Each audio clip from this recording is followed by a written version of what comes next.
नमस्कार दोस्तों, मैं हूं आपका दोस्त देव। जीएस देव में आपका स्वागत करता हूं।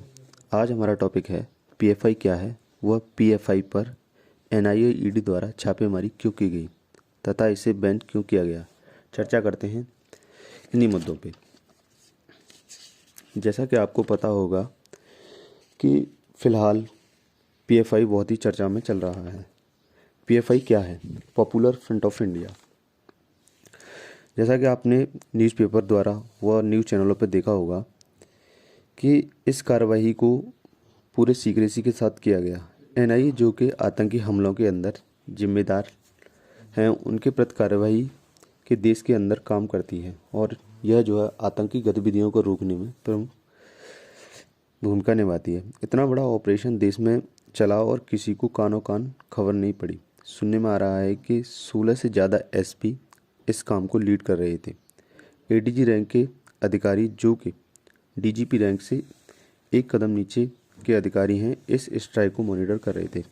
गृह मंत्री व एनएसए पूरे देखभाल के साथ इसकी प्लानिंग की गई तथा इसे बहुत ही लंबे प्लानिंग के बाद इस ऑपरेशन को अंजाम दिया गया।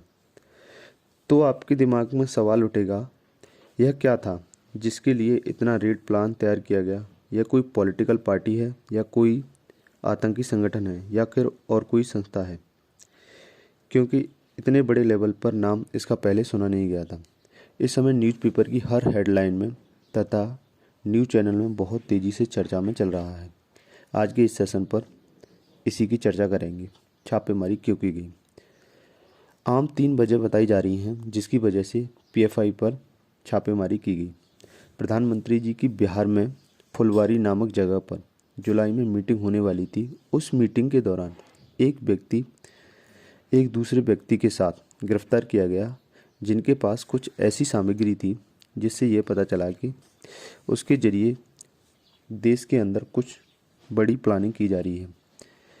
जो कि यह व्यक्ति पीएफआई से जुड़े व्यक्ति थे तथा 25 साल बाद देश को मुस्लिम राष्ट्र बनाने की बात की गई थी।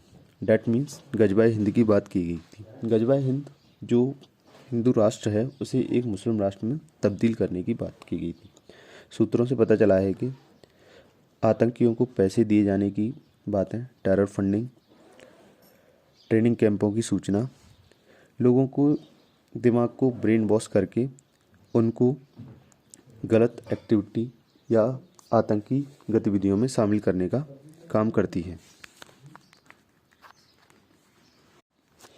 जानकारी तो यहाँ तक थी कि देश के अंदर जो घटनाएं हो रही हैं, चाहे वो उदयपुर हत्याकांड हो या कहीं पर सांप्रदायिक हिंसा के नाम पर की जा रही जातिगत हिंसा, यानी कि जहाँ पर दलितों और समाज को इस तरीके से बांटने का प्रयास किया जा रहा है जिससे यह लगे कि देश में अशांति पैदा हो जाए, वहाँ पर पीएफआई कार्यकर्ताओं का पता चला है।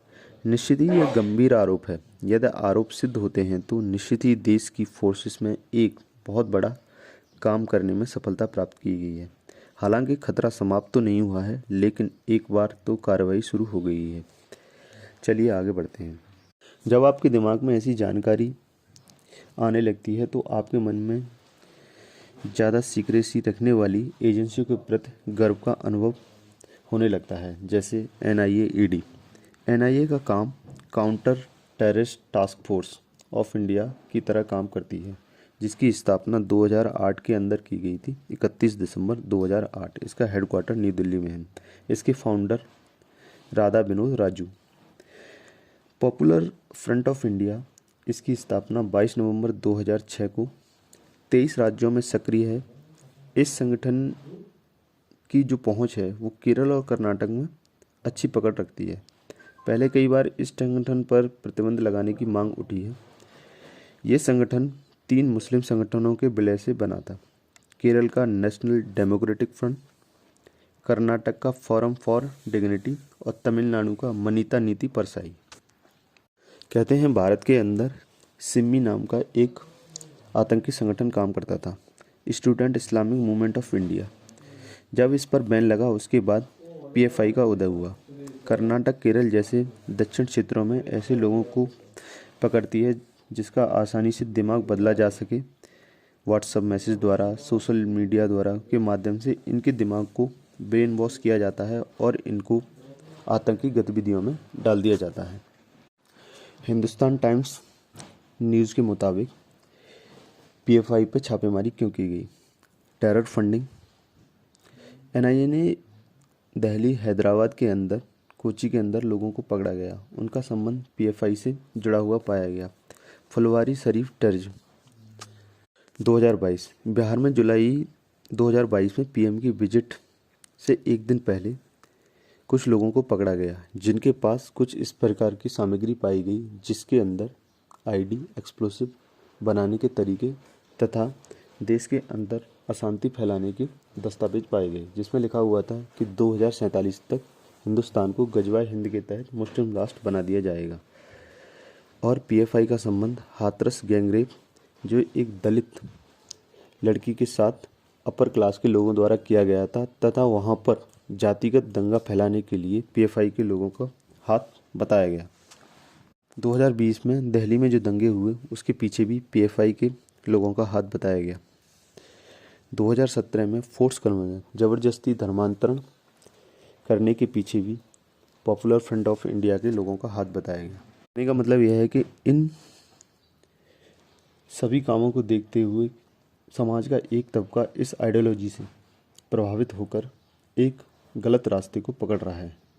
जिस व्यक्ति को गिरफ्तार किया गया है एज ए पीएफआई हेड, उसके बारे में पता चला है कि वो पिछले साल में 7 विदेश यात्रा कर चुका है। एक सरकारी कर्मचारी है। उसके फंड और अकाउंट चेक किए गए जिससे यह अंदाज़ा लगाया गया कि उसकी फंडिंग जो है इलीगल तरीके से आती है। अगर इतनी बड़ी बात है तो इसे अब तक बैन कर देना चाहिए था, लोगों का कहना है। दरअसल ना तो यह कोई एक पॉलिटिकल पार्टी है, ना ही ये एक सामाजिक कोई संगठन के रूप में रजिस्टर्ड है। अगर आप इन्हें बैन कर दिया जाता है तो यह दूसरे नाम से बनाकर इससे जुड़ जाएंगे। कहने का मतलब यह है कि अगर किसी भी ग्रुप को अगर बैन करना है तो उससे पहले उसके पीछे की आइडियोलॉजी को जानना होगा। इसी आइडियोलॉजी को ख़त्म करने के लिए यह प्लान किया गया और इतने ठिकानों पर छापेमारी करके उन संदिग्ध व्यक्तियों को पकड़ा गया जो इस काम को अंजाम दे रहे थे तथा देश में अशांति फैलाने का काम कर रहे थे। पीएफआई द्वारा एक ऑफिशियल स्टेटमेंट जारी किया गया है और बोला गया है कि ईडी, एनआईए सरकार के पपेट हैं और हमें बेवजह परेशान किया जा रहा है और हम तो डेमोक्रेसी की स्थापना करना चाहते हैं। मैं आपको बताना चाहता हूँ, एनआईए, ईडी जब से बने हैं तभी से सरकार के नियंत्रण में हैं और ये सरकार के आदेशानुसार ही कार्य करते हैं। जो भी संस्था सरकार के अंदर कार्य करती है, सरकार के आदेशानुसार कार्य करती है, वो सरकारी संस्था होती है। अगर सरकारी संस्था सरकार के आदेश पर कार्य न करके किसी तीसरे आदमी के आदेश पर कार्य करेगी तो ऐसा संभव नहीं है। जैसा कि आपने कुछ समय पहले सुना होगा, पश्चिम बंगाल में एक मंत्री के पास में करोड़ों रुपए पाए गए जो कि इलीगल तरीके से पैसे आए हुए थे, जिसमें ईडी और सीबीआई ने अहम रोल अदा किया था। तो उस समय भी सरकार के कहने पर ही यह सारी कार्रवाइयाँ की गई थी। आप सोच रहे होंगे कि पीएफआई ने अभी तक कोई चुनावी राजनीति की है या नहीं। सुनने में आता है कि चुनावी राजनीति नहीं करते, ना चुनाव लड़ते हैं, अपने आप को सामाजिक संगठन बताते हैं। इनकी एक संस्था है सोशल डेमोक्रेटिक पार्टी। यह पार्टी चुनाव लड़ती है और बताया जाता है कि इसमें पीएफआई के लोग जुड़े हुए हैं। सबसे ज़्यादा नज़रों में पीएफआई तब आया जब प्रधानमंत्री की बिहार में यात्रा जुलाई फुलवारी नामक जगह पर थी। वहाँ पर जब जो लोग पकड़े गए जिनके पास जो दस्तावेज मिले, उनसे पीएफआई पर शक बहुत ज़्यादा बढ़ता गया। अब मैं आपको बताना चाहता हूँ कि सूफी इस्लामिक बोर्ड पीएफआई को अलकायदा का पार्ट मानते हैं और उन्होंने कहा है कि इसको तो पहले ही बंद कर देना चाहिए था। एक मुस्लिम ग्रुप एक दूसरे मुस्लिम ग्रुप को बंद करने की मांग करता है तो अमूमन है कि कोई न कोई गलत गतिविधियां चल रही होंगी। रेड के दौरान इन सभी गिरफ्तारियों की वजह एनआईए द्वारा बताई गई है कि कुछ डॉक्यूमेंट ऐसे मिले हैं जिनमें लिखा था कि एक्सप्लोसिव कैसे बनाया जाए। पीएफआई के लीडर मोहम्मद नदीम, जो कि बाराबंकी यूपी के रहने वाले हैं, अहमद नदीम, जो कि खादर यूपी के रहने वाले हैं, इनके पास कुछ ऐसे डॉक्यूमेंट मिले हैं जिनमें एक्सप्लोसिव बनाने की बात कही गई है और इनके पास 2 रोलेस LHR भी मिले हैं।